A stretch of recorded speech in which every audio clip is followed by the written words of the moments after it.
Islam itu indah, berhenti cemar adab bersedekah. Islam itu indah. Justru tidak wajar ajaran Islam tentang sedekah dicemari dengan penghinaan dengan tindakan yang terkutuk seperti rasuah. Ini kerana amalan sedekah adalah sangat mulia dalam Islam, kata pengarah komunikasi amanah Khalid Abdul Samad. Menurut beliau, di dalam Al-Quran istilah sedekah disebut sebanyak 155 kali. Khalid juga memetik firman Allah dalam surah Al-Munafiqun ayat 10 berhubung permohonan orang yang mahu dipanjangkan usianya agar dapat bersedekah. Keseluruhan ayat tersebut terjemahannya begini: dan belanjakanlah, iaitu dermakanlah sebahagian dari rezeki yang kami berikan kepada kamu sebelum seseorang dari kamu sampai ajal maut kepadanya. Kalau tidak, maka ia pada saat itu akan merayu dengan katanya, wahai Tuhanku, alangkah baiknya kalau engkau lambatkan kedatangan ajal matiku ke suatu masa yang sedikit sahaja lagi, supaya aku dapat bersedekah dan dapat pula aku menjadi dari orang-orang yang soleh. Al-Munafiqun ayat 10.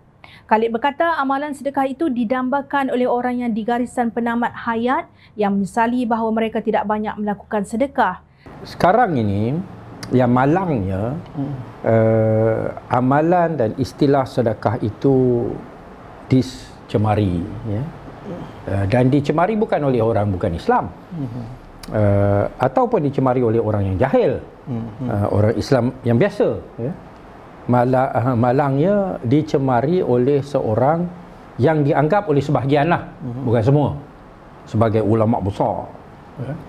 Apabila dia mengatakan bahawa pemberian semasa pilihan raya itu bukan rasuah tetapi merupakan sedekah. Yang soalnya, kenapa buat sedekah masa tengah nak pilihan raya?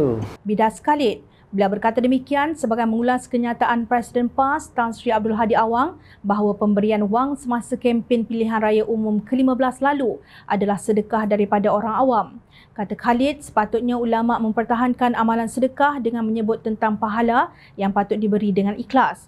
Beliau melahirkan rasa amat kecewa apabila Abdul Hadi sanggup mencemarkan dan menjatuhkan Islam sehingga menggambarkan bahawa memberi rasuah dianggap sebagai ibadah seperti sedekah. Yang beri rasuah akan masuk neraka, yang ambil rasuah juga masuk neraka, sedangkan sepatutnya ulama selamatkan manusia dari neraka. Ini ulama su, ulama jahat yang akan merosakkan umat. Tegasnya dalam program Jom Channel, bicara Haji Khalid Samad siri 179, bertajuk istilah sedekah dicemari ulama su atau jahat, pada Selasa 24 Januari 2023 bersama moderator Muhammad Syaiful Rosman. Sementara itu, Naib Presiden Amanah yang juga bekas Menteri di Jabatan Perdana Menteri Hal Ehwal Agama, Datuk Seri Dr. Mujahid Yusof Rawak, dalam kenyataannya menasihati semua pihak khususnya pimpinan parti politik Islam berhenti daripada mencari dalil sehingga mencemari amalan baik bersedekah.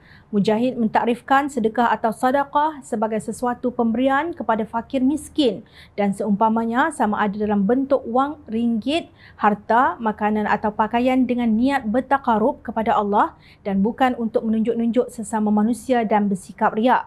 Beliau berkata perbuatan bersedekah termasuk dalam 7 golongan yang mendapat perlindungan Allah Subhanahu Wa Taala di hari perhitungan akhirat kelak berdasarkan sabda Nabi Muhammad sallallahu alaihi wasallam, iaitu seorang yang berbelanja dengan sedekah lalu disembunyikan perbuatannya sehingga tangan kirinya tidak mengetahui apa yang diberikan tangan kanannya.